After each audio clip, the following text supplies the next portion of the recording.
Hi, I'm Jordan Wesley. I'm the Chief Partnerships Officer at Let's Get Ready, and I'm here today with Glinda and Amy to talk about the work we do with students. So I'd love to turn it over to you, Amy, to introduce yourself. Thank you, Jordan. I'm Dr. Amy Hubbard, and I'm the Executive Director of Early College at the University of Maine System. So I oversee programs at all 6 of Maine's public universities. Awesome. And I'm Glenda Tessalona. I am with New Visions for Public Schools, which is based in New York City, and working with 71 high schools throughout the New York City system. You guys are reaching collectively a lot of students, like thousands and thousands and thousands of students in 2 very different types of places. So I'm excited to kind of dig a little bit into that with you. So I'm going to start with a couple of questions just for each of you, and maybe we'll kind of like toggle back and forth a little bit, and then some group questions. So Sounds great. Cool. All right. So Amy, you mentioned early college, and there has definitely been a lot of buzz in the education sector over the last couple of years about the capacity and potential of early college, but also the rich legacy of impact that it's already had for students. And the work that you do at the University of Maine system is actually a national exemplar. You guys are doing some really incredible things both with policy and program implementation. So I'd love for you to first, for people who might not know, like, what is early college? And then how would you sort of describe the state of the state with early college? Sure. So early college is also called dual enrollment, and we define in Maine early college as any program in which high school students take college classes while they're still in high school. So we serve students in online courses. Some of our students will come to our campuses. We also have courses in which our high school students receive credit for courses that are taught in their high school by their high school teacher that are overseen by university faculty. So there's multiple modalities that we serve those students. In terms of the state of early college nationally, so Maine is very representative of what's going on at the national level. Even though we're small, we're growing. We've doubled our enrollment in the past 6 years. And that is because we really focused on access and equity, so removing barriers to students. So we removed fees, standardized test scores, transcript requirements. We basically rely on the high school counselor to determine if a student is ready for early college, because the national data, which is reflective in our own data, show that when students have access to these opportunities, they can be more successful. So nationally, over 2.5 million, the new estimate, students have participated in early college, so it's growing at the national level and at the state level. We're really excited about that. Yeah, and I so appreciate how you guys are growing it with a focus on equity and access. I think it has the potential to be such a gatekeeping kind of experience, but the way you all are moving the work forward is to say, no, this is how we open the gates rather than keep students out. Yeah, so and that's awesome. the new trend. So the early models of early college were really to enhance opportunities for high achieving students, which our programs do, and it's a great opportunity. But we also need to make sure that those programs are accessible. Early college serves all students, everyone benefits, but the data show that underrepresented students benefit most, and that's what we're focused on. Yeah, that's awesome. Yeah, I mean, that's part of why we're so delighted to be partnering with you, and so appreciate that landscape that you've given us. Glinda, I want to get your voice in here too to talk a little bit about your work. So you mentioned New Visions is supporting 71 public high schools across New York City, and you personally have years of experience in post-secondary planning with students in some of the largest school districts in the country, and you've seen sort of how districts handle the work of preparing students for what comes after high school. So I'd love for you to talk a little bit about if you want to say a little bit more about the work that you're doing with schools, and also just a little bit about sort of what do you see from your vantage point in terms of the state of post-secondary planning in large school districts? Yeah, thank you. I think we all are concerned with students, not just for high school graduation, but we want to make sure that they land well after they leave us in high school. We invest 4 years in them and build these relationships with students and their families, and we continue that investment to make sure that post-secondary is accessible for them and their aspirations are met. And so one of the things we're sort of grappling with is still this sort of catch up to pre-COVID standards. What were the rates pre-COVID? Are we there yet? What are we missing? But times change. COVID changed certain things around, including students' experience with education. And so even our highest flyer students all of a sudden had a different relationship with education because they were on virtual. They did not feel like it was a safe space for a little bit, especially in New York City, where COVID was at the highest point in the country at a particular point in time. And so we're trying to play catch up in that. We also are facing this whole idea where students, because they were home, have become their own YouTubers, their own content creators, and those sort of aspirations still live on. Yeah. And there's so many out there that are making careers, Right. making money out of being this content creator. And so having to connect sort of those passions and those interests with still sort of the academic ability, I think is one of the things we're still trying to bridge. And so we're talking to students around things like entrepreneurship and making sure you understand the business behind it. And so that's moving majors or thoughts about what does it mean to go to college. And we also are still working with a lot of immigrant families where aspirations or the American dream is around being a doctor, a lawyer, and now all of a sudden students are like, I want to be a YouTuber. And that's okay, right? But it's sort of like, how do we bridge those generations, those experiences, those lived experiences? And also this sort of need around like, maybe my post-secondary dream is not just college. Maybe my post-secondary dream is to work with my hands because maybe my lived experience was not what I thought education would be. There's always a question around, is college worth it? And yet we have these opportunities for young people, especially in a city as large as New York, where in 18 months, you can be a cybersecurity specialist, or you can learn all these trades, plumbing. As you know, New York City is all high rises that all need plumbing and are work underground in the subway system. And so those opportunities are also there for them. And we want to respect and value those choices that they make while being able to sort of say, if you do want to continue on a college route, we have levels of support for you, but we also understand that your college journey may not start at 18. It may start a little later, or your pathway is just a little different.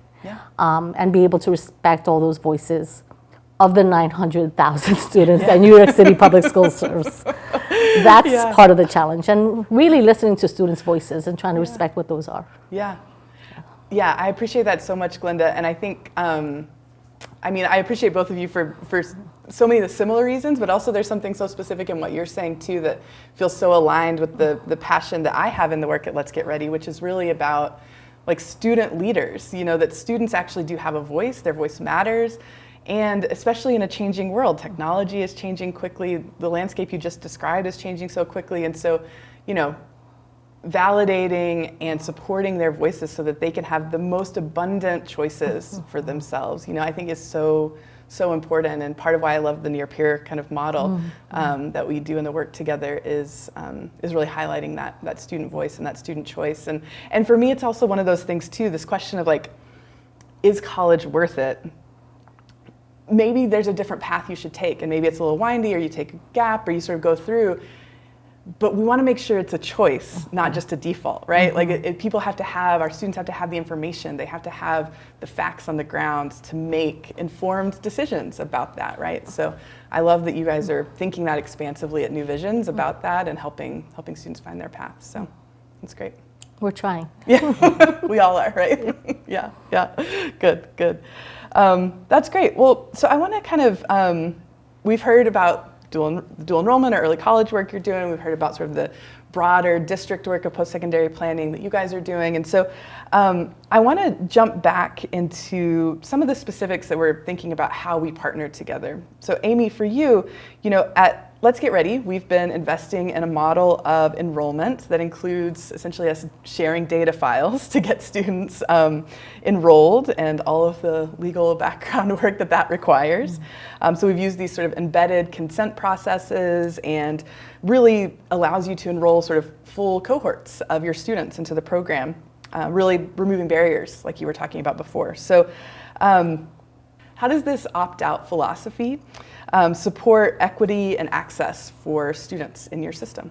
Great, thank you. That's so important to us. When we partnered with Let's Get Ready, we ran a pilot year, and as you know, we enrolled about 50 students, and our partner Katie was just trying to get student consent forms, parent consent forms, and it was a challenge, and we were excited that we were able to offer it, but 50 out of the thousands of students that we serve just wasn't enough. And we also know that students who need it most may not understand that they need it. Right. And so when we posed the idea to Let's Get Ready, why don't we just offer this to everyone? It was kind of a crazy idea, but we moved forward, and Let's Get Ready was a great partner in that. And we went through the legal background to find out how to do that, and now we have over 3,000 students. And so we're serving everyone. And there may be students who are not from first-gen families who are receiving those messages, but at the same time, I think it really reinforces having a third party reinforcing what maybe they're hearing from their parents or what they're hearing from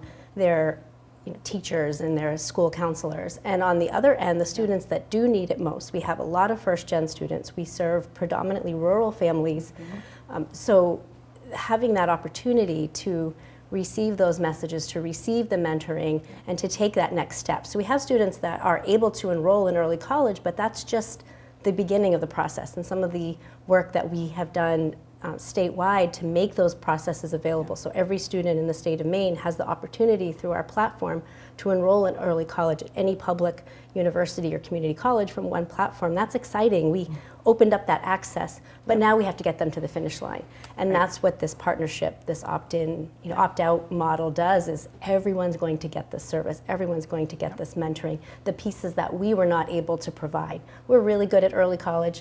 We weren't really good at getting students across the finish line because we're busy supporting them in their coursework. And so that piece was missing. And by having every student receive that service, we're pretty excited about that. And the service that will carry with them throughout high school and throughout college is unique. Yeah, it is unique. And it's, I mean, I think that's sort of, in the education ecosystem, so often we can feel this pressure that like everyone has to do all the things, but we don't all have to do all the things. We all have to do the things that we're great at, And so I think it's such a powerful thing about our partnership and that sort of piece that you started to reference too about no matter where they move through your system, they can stay connected to a Let's Get Ready coach, right? So they don't have to sort of like de-enroll and re-enroll if they're taking these winding paths like what you were talking about, Glenda, that there's continuity for them of that coach support, no matter the journey that they take. So that's great. And a lot of our students now, we have free community college in Maine, and we've actually seen from some sample Let's Get Ready texts where some students are saying, well, I'm going to go to the community college first because it's free, and then transfer to our universities. So that was a really important piece of data for us to see that text message. We know it's happening, but to see students' rationale and thinking, and I support that. For us, it's a win if students go to college. And going back to your point about maybe they don't all need to go right away, but if for our students, they have taken a college class, if they find out that they're capable and understand that maybe this is a path that I could take, it just opens up a door for them. And then to get them, like I said before, get them through the finish line. Yeah, that's right.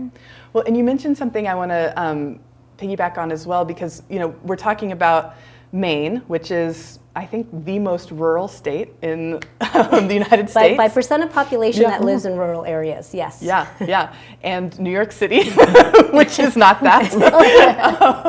And so I think there's something about the scalability of this model that it fits and kind of flexes into these different environments. So I'd love for you to talk a little bit about how the work that we're doing together addresses questions of scale that you ask at the system level and that you ask particularly at a state that is the geography and demographics that Maine is. Yeah, sure. I'll just kind of give a little bit of landscape of Maine. So we have a high school graduation rate and a very low college matriculation rate nationally. And so in terms of scalability, when we're serving this population of students, that's what Let's Get Ready enabled us to do, was really, as we are growing those numbers, we don't want to just grow our population of students. We want those students to continue to be successful. We have a really high success rate. It's over 90%. So 90% of our students earn transferable college credits, so we don't want to double our numbers but then have that percentage drop. And that's another piece where,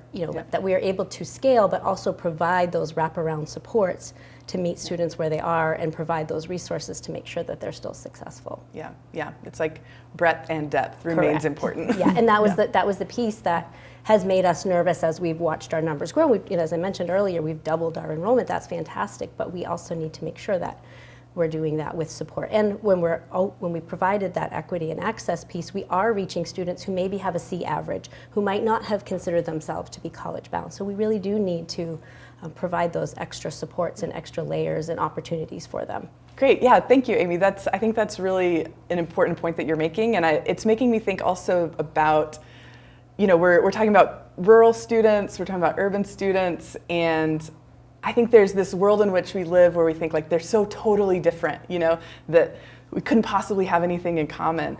But part of what I'm hearing is some of the things you're saying about access for your students are probably the same things you would say about your students and the sort of kinds of experiences that they're having in our national education landscape. So I wonder what some of those things might be for you. Glenda, I'd love to start with you. How do you see your Sure, I think experience? Even though our students are probably growing up in 20-story buildings, many of our students are first-generation college-going students, or thinking about their post-secondary in that sense, right? Their parents may be newly arrived or arrived in generation before and still thinking what works best for them. So we're also grappling with those ideas of, do I belong? Am I part of this college landscape? And a city like New York, where we have prestigious universities such as Columbia on the island of Manhattan, we also have community colleges that are serving various populations, from adult learners to that 18-year-old who's just arriving, or some still even younger because of early college or our College Now initiatives with our CUNY system. And so we're still trying to support this idea of you belong here and we are here to support you. One of the interesting things about our 71 schools is that many of our schools are smaller schools where they may be a size of 500 from 9 to 12th grade, but we also support a handful of large schools where one cohort is 800 students. And we support 10 transfer schools, where these are students that usually come to us overage, undercredited, and so their graduation target is not until 21 or 20, and so they're older students coming in. And for all of these students, we want to be able to say, if college is your choice, we want to be able to support that. And I believe that part of the strength of our partnership is that transition support. It's that handoff from like a high school counselor who, once again, invested in them, know them by name, know family by name, may know mom's number by heart or is on speed dial, and then to be able to entrust them and say, you're going to go elsewhere, you're going to find support elsewhere. And one of the things I've noticed is that our students, regardless of whether they're going to a community college or going out of state to Johns Hopkins or UPenn, for example, are still in need of some level of support. And the beauty of Let's Get Ready in some ways is that the students speak back to you, even though you're texting. And it can be through an actual engagement of like a text back, but it really can be of them saying, I'm not opting out. I'm going to stay right here and read through your messages, or whether or not I get to read it right away when it comes in, it pings and I'm like, oh, I got to get on. Yeah. Or it's not until 2 a.m. when I'm sort of tossing and turning in bed that I'm like, let me look through my messages, and here's Let's Get Ready telling you, hydrate. Make sure you get your sleep in. Make sure you are talking about, you're checking in with yourself and how you're feeling. Yeah. Sometimes that's good enough as well. Yeah. And that's powerful, right? And those transition supports that we're not thinking.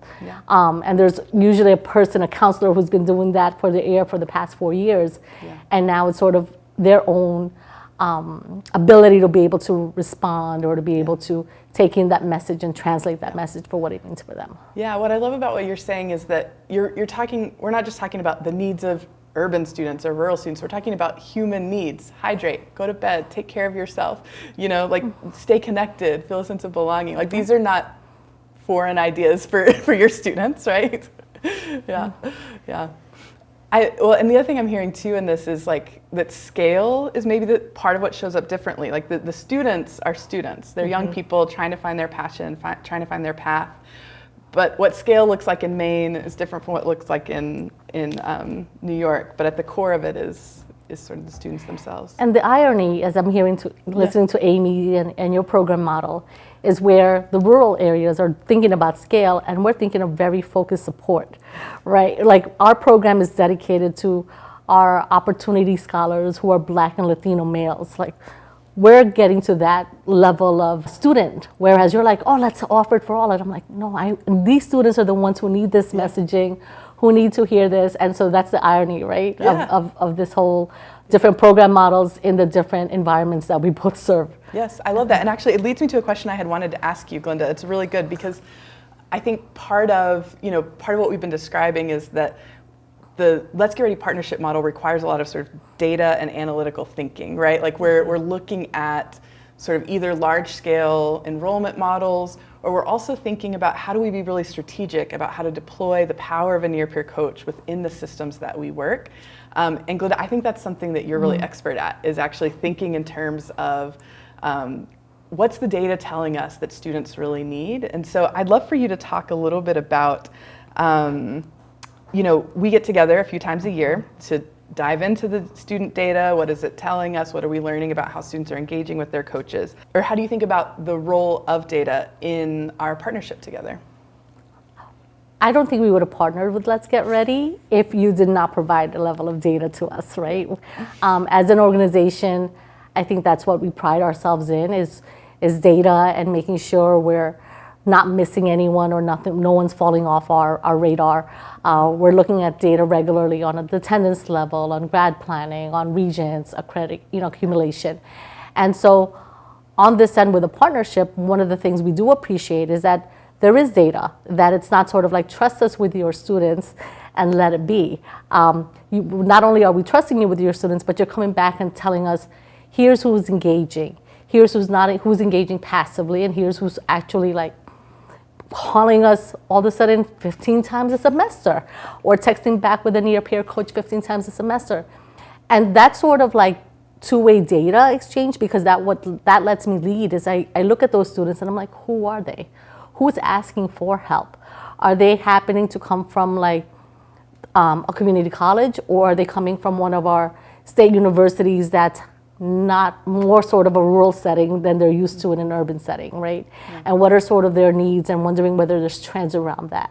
Also looking at the students who are passive about their engagement, and it's not surprising that the students who are landing in a Johns Hopkins, for example, stays in a passive engagement. They figured things out. Clearly they know how they got themselves to an institution such as Johns Hopkins, but clearly they still want to hear these messages. They're not opting out. They're not saying, stop texting me.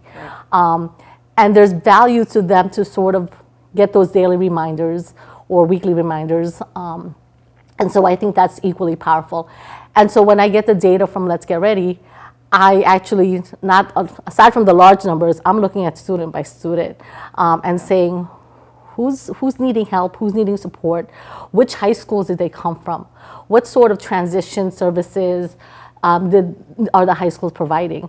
And we can then go back to our high school counselors and say, hi, the students that are most successful tend to see, or the ones who are most engaged or looking for certain levels of support tend to be those where the high schools maybe don't have capacity on the high school level, that when they call the high school counselor back, the high school counselor is like, I'm really sorry. I now have another cohort of, 100-something students that I need to support. Or they can be the students who are just don't have that relationship with that person and are looking for other relationships. I also run our Bridge program, which is sort of that seamless enrollment over the summer. And we also use a near-peer model. And there really is something different from when I tell them to complete their FAFSA versus the young person who says, because I completed my FAFSA, I was able to get like a refund check possibly, right? And all of a sudden, FAFSAs are completed, and it's amazing. And they taught, there's a code switching that coaches are able to do between speaking to me and speaking to a peer, and there's that level of similar lived experience. Like, do you really want to go from this borough to this borough? That commute is really hard, or make sure your classes are at this level. So there's a lot of that stuff that I'm sure we don't necessarily always capture, because it's just another young person talking to almost a friend and someone that they've learned to trust and be helpful with. So well, and part of what I hear you saying too is like the data that you're getting from Let's Get Ready creates these feedback loops that then you're feeding back into your system to help you make different strategic decisions. Because I think at the end of the day, one of the things that educators are sort of like masters at is deploying limited resources, right? And so that's part of what we're doing through partnership, is that we're figuring out, what am I good at? What are you good at? Let's see how we can fit those things together, and then let's create the feedback loops in our data sharing and our communication that help both of us continually improve the experience for students. Absolutely, and I think we found sort of where Let's Get Ready fits in our success programs in some ways, right? And so we know that we have higher ed institutions that are providing those real heavy-handed success programming for students with their opportunity programs that we provide, or our CUNY, SUNY, some private school institutions provide, and so we know they're on top of them. I'm not going to be duplicative of the work when there's a counselor there doing that, and so I trust them with that. We also do have a partnership with another organization that you're familiar with, Bottom Line, who also has sort of that in-person level of support on campus. And so again, don't want to be duplicative of someone who's on campus with them, having these conversations, creating spaces for meet and greet. And then we have all these students that end up in all the various campuses in New York City, in New York State, outside of the city, where we think this is the best place for Let's Get Ready, to be able to continue to engage these students that are having various different experiences. There's some students that are on the subway, and there are students who are on campus and may not be home for another 3 months. And so this is where Let's Get Ready does have the ability to support various experiences, various students, and it's not limiting that campus sort of experience. Yeah, absolutely. And I'm going to come back to you in a minute, Amy. I haven't forgotten you, I promise. But I wanted, since we're talking about this piece, Glenda, I wonder if I could follow up, because so we've talked about this group of students who are sort of going in places where they don't have that support, and so you're layering in Let's Get Ready to support them. But you're also doing something else that I think is really exciting, which you've alluded to before, but I'm hoping you can talk about a little bit more. So part of what you guys are doing is that you're layering the support of a coach with scholarship dollars. So you have your opportunity scholars, they're receiving money from New Visions, and then they're also getting connected to a coach to support them with these things we've been talking about around a sense of belonging or community building or sort of finding their way. So it's a little bit of a cash plus coaching kind of situation here. And so I wonder if you can tell us a little bit more about who the scholarship is serving and why it's important to pair cash with coaching. It's an equity issue, as Amy alluded to, right? So our opportunity scholars are representing all the schools in our network. There are 2 winners per school. One is a one-time gift of a $2,000 scholarship, and the other one is a multi-year total of $10,000 scholarship that's divvied up in all, for the 8 semesters in college. And one of the things that they have to do in order to be able to receive their scholarship disbursements is provide us proof of enrollment and continued proof of enrollment, right? We're supporting your post-secondary education. So that part they know. But they don't always know how to persist and continue. And so I have this expectation, or we had this expectation, that students are going to know how to register for class the following semester. And that's not always the case. So being able to partner with an organization such as Let's Get Ready, it's not intrusive by any means, right? Who's just sort of sending them reminders, like make sure you speak with your advisor to plan for next semester's courses. Make sure your financial aid is done. Those are the ways that we continue to sort of nudge them, since it's not in person, but now they have an idea like, I have an advisor? Who's that? And so hoping that that's leading to asking questions to find out who that person is that's going to continue those sort of trajectories or their next pathway to get to the next semester. So it's been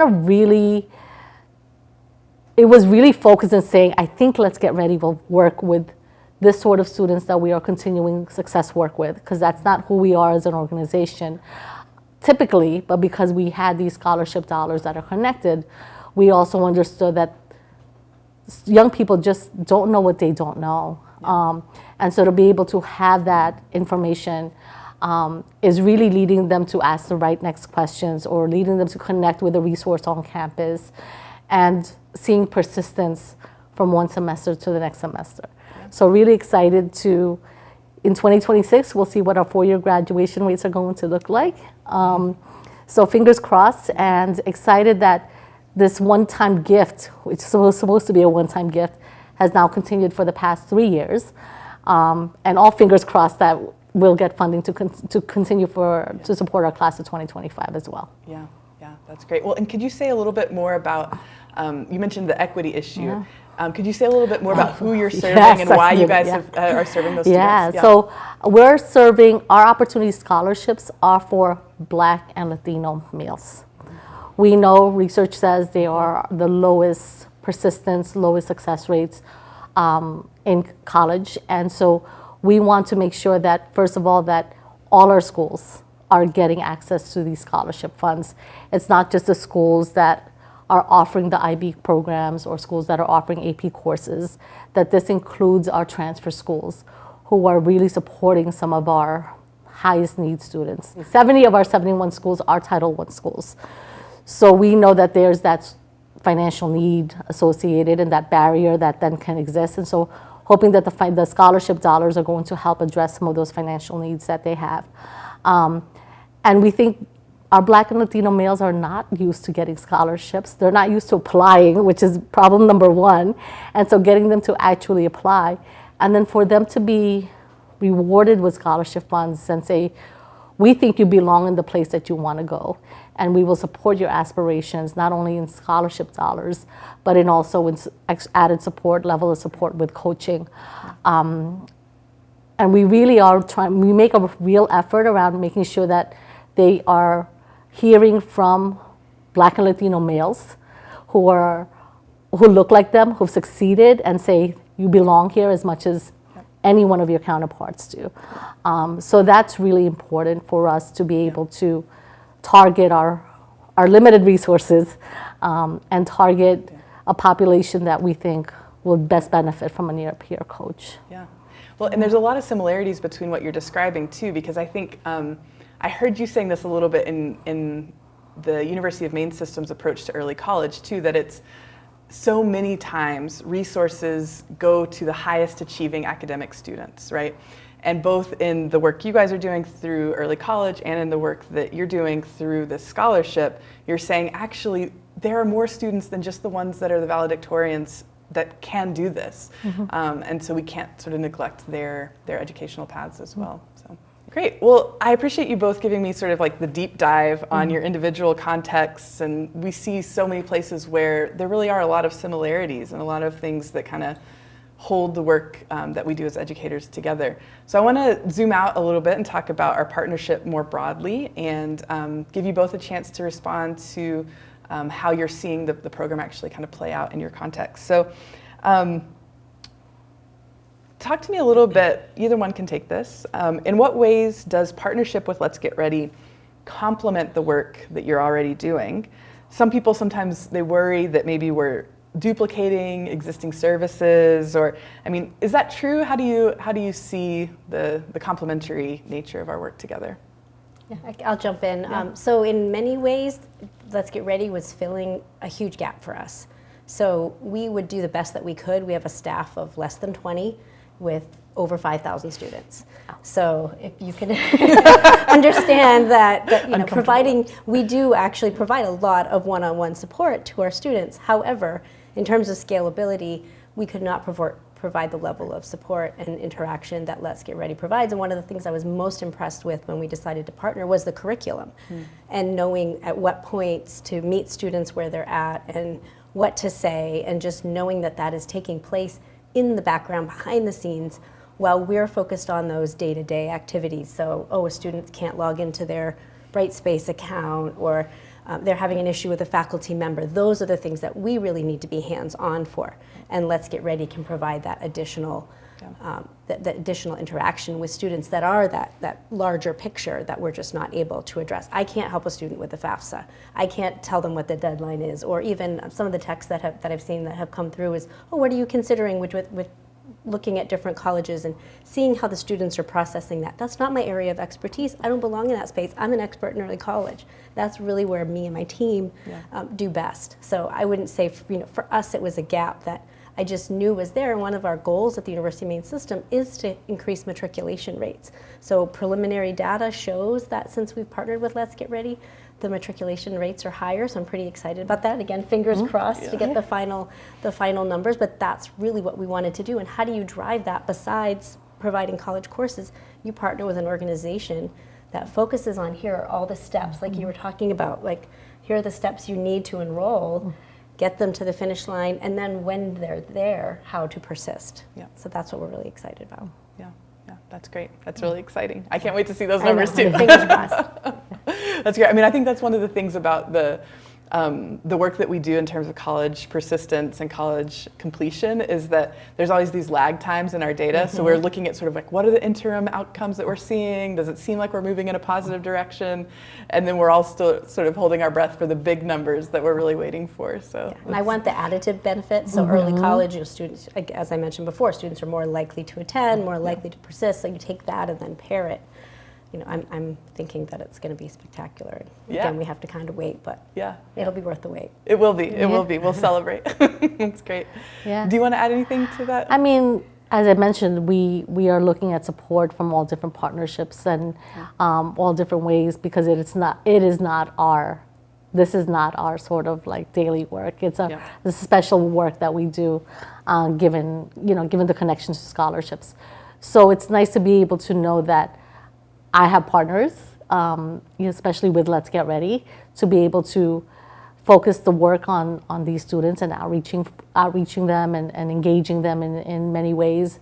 So it's not duplicative at all. It's actually like been such a huge help to be able to just add that level of partnership, to say, here's someone else who's looking at data, here's someone else who's reaching out to these students, and here's someone else who's feeding me back data to say, on our records, they're persisting. And I'm like, well, they never responded to my survey. And so it's been a lovely way to sort of have that wraparound services in both ways. Yeah, great. So here's another thing we sometimes hear. So you both are educators. You have a lot of different kinds of experience of this, and I myself am a social worker, right? And so in-person educators, we've often been trained a very like foot to the pavement kind of approach. You find where students are, you chase them down in the coffee shop, you like sit them in your office, you like have the conversation to advise them. And even for myself, I have to admit, when I first got to know the Let's Get Ready program model as this sort of fully virtual, text-based coaching support, it's like, it sort of like pushes on the edges of my own professional training around sort of that foot to the pavement approach. And so the Let's Get Ready model is designed very differently from those sort of more traditional advising models. And we know that some weeks students are going to reply to the messages, some weeks they're not. Some semesters, they won't say anything until the end of the semester when they say, thanks for all your messages. And the coach is like, great, good to hear from you. So how have you adjusted to the sort of model that Let's Get Ready uses, this sort of text-based coaching approach? How have you adjusted as an educator, and what strengths do you see that the model brings to supplement sort of more in-person approaches? So we primarily use email in our communication with students because the information that we have to provide is detailed. We have to give them links to websites, step-by-step instructions, and we struggle with students not reading their emails, even with our own school counselors who are just so busy. Yeah. Email is not the best method, but we have to use it because of the volume of information that we have to share. And again, as I mentioned before, our information is very specific. It's here's the class you're registered for, all of those details. And so for us, switching to text was an easy transition because it's important to me to meet students where they are, and because of the rural nature of Maine, like I can drive 6 hours and be at my northernmost campus, or I can drive 6 hours and be in New York City. We're far apart, so it's not realistic. The boots on the ground, meeting students in their space is just not a realistic model. So I think it's important to just meet them where they are and communicate with them in the way that they are most ready to receive the communication and provide back. And it's for the students, it's very little risk. They get a message, they can reply back, versus for them, sometimes it's intimidating to meet someone face to face. And that doesn't mean that we don't try. We do outreach to our schools, but not, again, scalability. There's no way that we could reach. We serve over 200 high schools, every single high school in the state. Schools as large as over 1,000 to schools that might have 30 students. There's just no way that we would have that boots on the ground approach. So this makes it possible for us to say that we are serving every student that registers for our program, and that's pretty important to us. Yeah, that's great. Great. So, Glenda, did you want to add anything? Let's be honest. I'm old. I am not.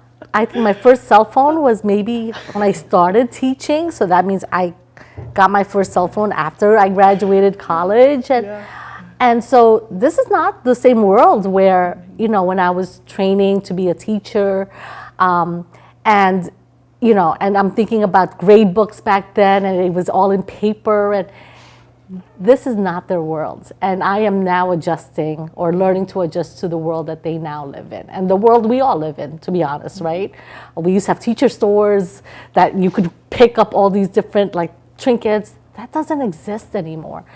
And so it seems much more natural to me that we are texting. It is the way we all communicate. It's probably the easiest form of communication in some ways.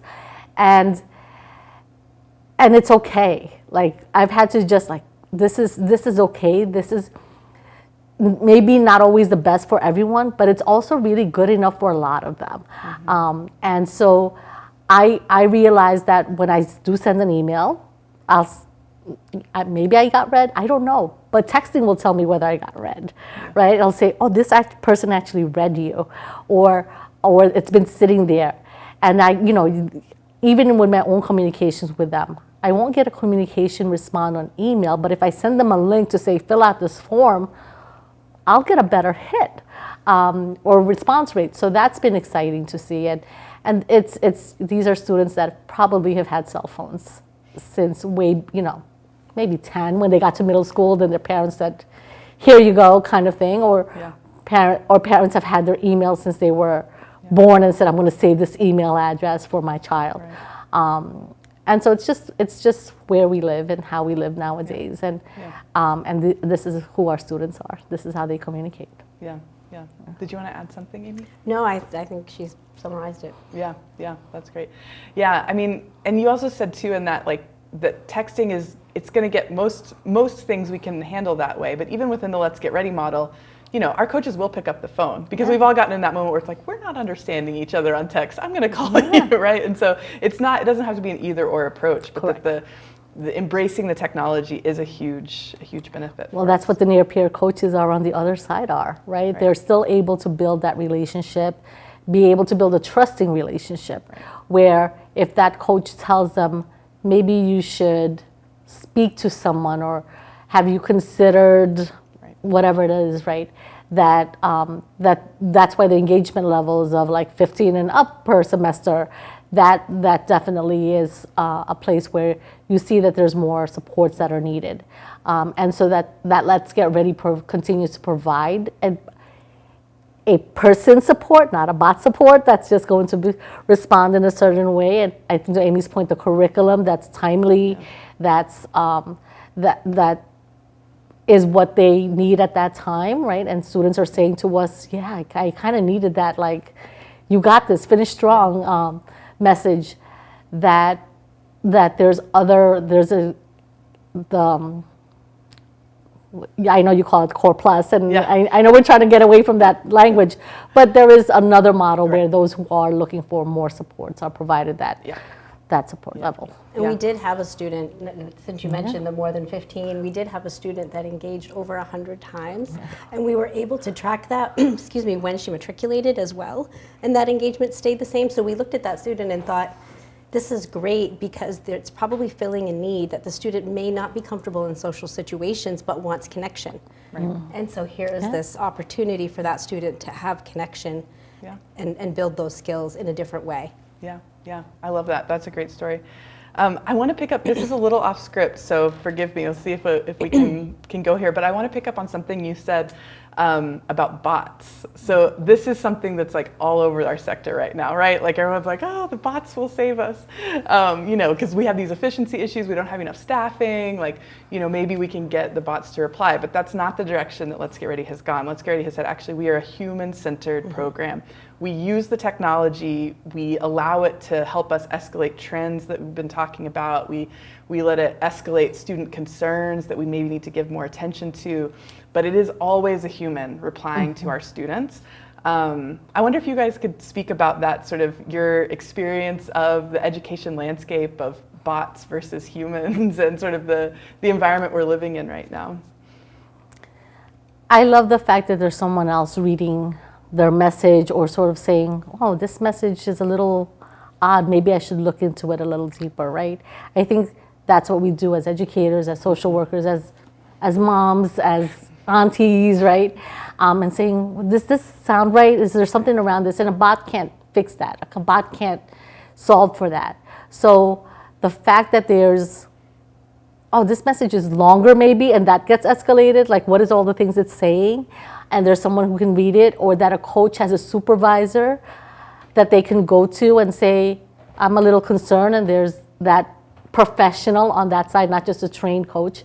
There's a professional who can support that, escalate that level, are all really powerful pieces for us. And that's sort of one of the reasons why it's not just a superficial partnership. It's because of all those different levels of support that Let's Get Ready provides that we definitely trust to hand our students off to you. Yeah, thank you.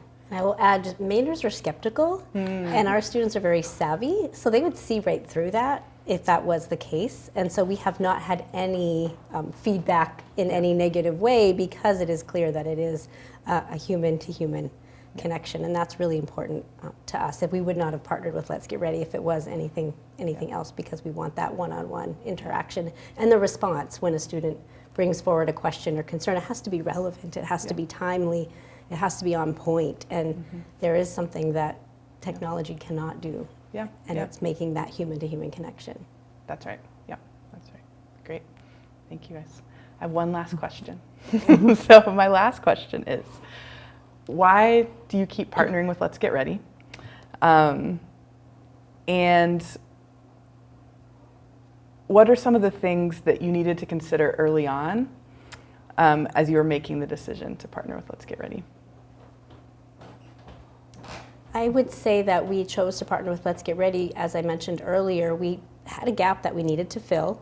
We were growing, and we needed to ensure that the students were successful. And I'm also really want to move the needle, not just with our students, but in the state, in terms of the number of students that matriculate and earn degrees. Maine has a demographic cliff, so our population continues to dwindle. We have a brain drain where our students graduate and then they leave the state and they don't come back. And that's a problem for us economically, where we have jobs in Maine that we can't fill because we don't have qualified staff. So I'm really looking at the bigger picture and the state of the state, in service to the students, in service to the state. And Let's Get Ready came in just at the right time with a solution to the problems that we were looking to solve. And Let's Get Ready has been very responsive. You know, when I posed the idea, why are we doing all these extra steps? And yeah, we might serve a few students that don't need it, but doesn't everyone need that connection?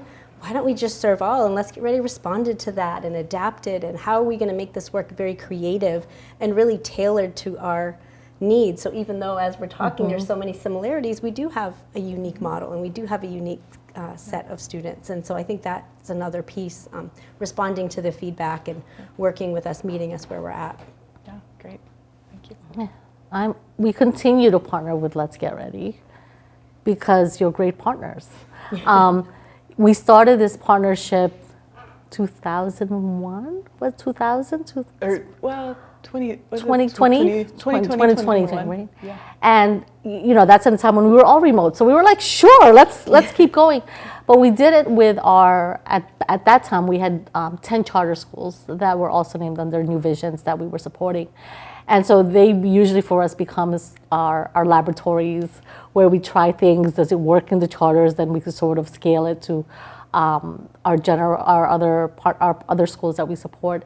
And we started there. We started with we tried talking to making it like an opt-in model where we said, hey, maybe if we tell them more about you, they'll engage with you more.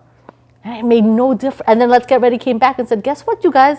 That made no difference. Right? Like the year later, they were like, we had the same level of engagement rates, whether they signed up or knew more about us than when they didn't. They were just happy that someone was checking in on them. And then went to a model where we had phased out our charter schools and sort of focused then the work on these opportunity scholars.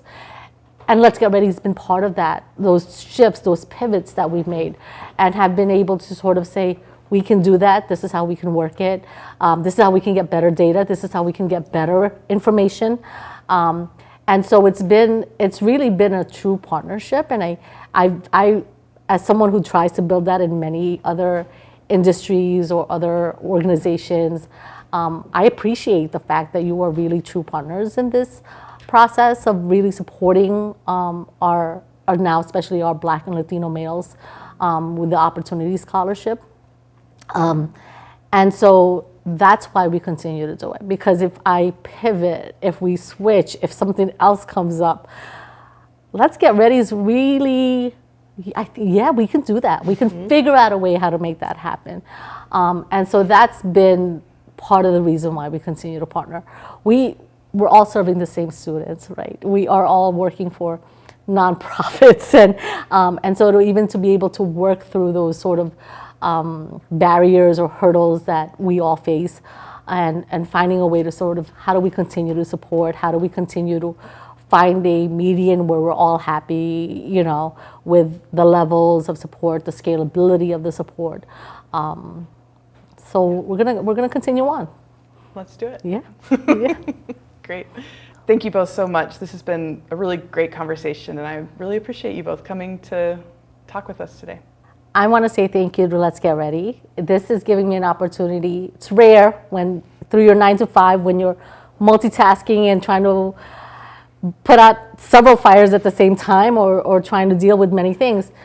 Having a moment to just sit here and just talk about one of the things that I get a chance to work with and a partner to work with has been fun, and to learn about how you partner at the university level has been also really interesting. And so I appreciate the time that you've allowed me to sit here and learn more about everything going on. Thank you. Thank you. Yeah, I agree, and it kind of forced me to reflect on why we partner and what we're doing for students, because you get caught up in the day-to-day. So thank you for the opportunity to reflect and to share and to talk about the work that we're doing, which we don't get very often. Yeah, cool. Thank you guys.